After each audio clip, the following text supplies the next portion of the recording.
అవినీతి రాజ్యమేలుతున్న రాష్ట్రాన్ని అధర్మం విర్రవీగుతున్న సమయంలో ప్రత్యక్ష రాజకీయాల్లోకి అడుగుపెట్టిన జనసేన అధినేత పవన్ కళ్యాణ్ వామపక్షాలతో ఎన్నికల బరిలో దిగుతున్నారు. ఎన్నో అవమానాలకు గురయ్యారు. అలాంటివి ఏమీ పట్టించుకోకుండా నూతన చరిత్రను లిఖించేందుకు ముందుకు వెళ్తున్నారు జనసేనాని. ప్రస్తుతం జనసేనలో చేరిన పవన్ కళ్యాణ్ సోదరుడు నాగబాబు కూడా సొంత అన్న అనే స్వార్థ ప్రయోజనాలకు కాకుండా జన సైనికుల్లో ఒకరిగా చూశారు పవన్.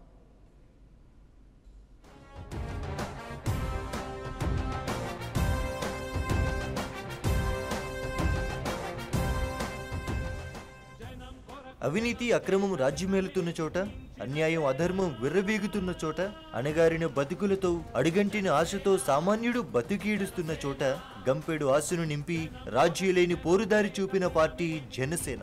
జనం కోసం మాత్రమే పుట్టిన అసలు సిసలైన పార్టీ జనసేన. జనం గోడు వినడానికి, జనం తోడు అనడానికి, జనం వైపు అడుగేసిన సేన జనసేన. ఎన్నో అవమానాలు, మరెన్నో విమర్శలు ఎదుర్కొంటూ ప్రభంజనం సృష్టించేందుకు, మరో నూతన చరిత్ర లిఖించేందుకు సమాయత్తమయ్యారు జనసేనాని పవన్ కళ్యాణ్. పార్టీ స్థాపించేటప్పుడు ఏ మాట అయితే ఇచ్చారో అదే మాటకు కట్టుబడి ఉన్నారు. ప్రలోభాలకు లొంగకుండా, బెదిరింపులకు వెరవకుండా రాజకీయాల్లో నూతన ఒరవడిని సృష్టిస్తున్నారు జనసేనాని.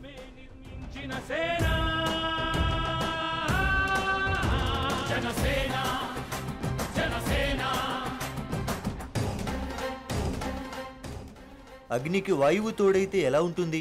అవినీతి వనాన్ని చుట్టేస్తుంది, అక్రమాల గనిని బూడిద చేస్తుంది, కలలో మాత్రమే సాధ్యపడే అద్భుతాలను ఇళ్లలోనూ ఆవిష్కరిస్తుంది. రాబోయే రోజుల్లో ఇదే జరగనుంది. ఇన్నాళ్లు జనసేనాని పవన్ కు బయట నుంచి మాత్రమే సపోర్ట్ ఇస్తున్న మెగా బ్రదర్ నాగబాబు ఇప్పుడు పూర్తి క్రియాశీలక రాజకీయాల్లో చేరారు.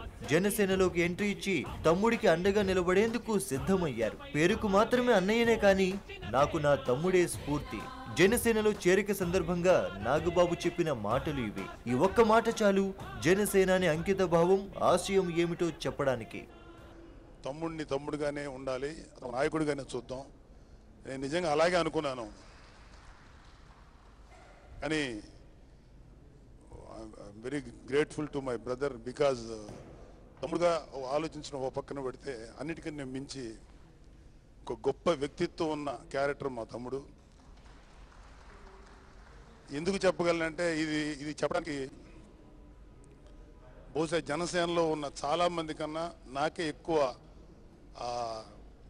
రైట్ ఉందని. ఎందుకంటే జనసేనలో చేరిన తన సోదరుడు నాగబాబుకు సమున్నత గౌరవం ఇచ్చారు పవన్ కళ్యాణ్. పశ్చిమ గోదావరి జిల్లా నర్సాపురం లోక్సభ నియోజకవర్గం నుంచి ఎంపీ అభ్యర్థిగా బరిలోకి దించారు. నాగబాబును దొడ్డిదారిన కాకుండా రాజ్యమార్గంలో తీసుకువచ్చానని ప్రకటించారు పవన్ కళ్యాణ్. తన సోదరుడు నాగబాబును ప్రజాక్షేత్రంలో నిలబెట్టానని, ఏది ఏమైనా సరే ప్రజల తీర్పును తాము గౌరవిస్తామని చెప్పారు. ప్రజాస్వామ్యంపై తనకు ఎంతటి గౌరవం ఉందో మరోసారి నిరూపించారు పవన్ కళ్యాణ్.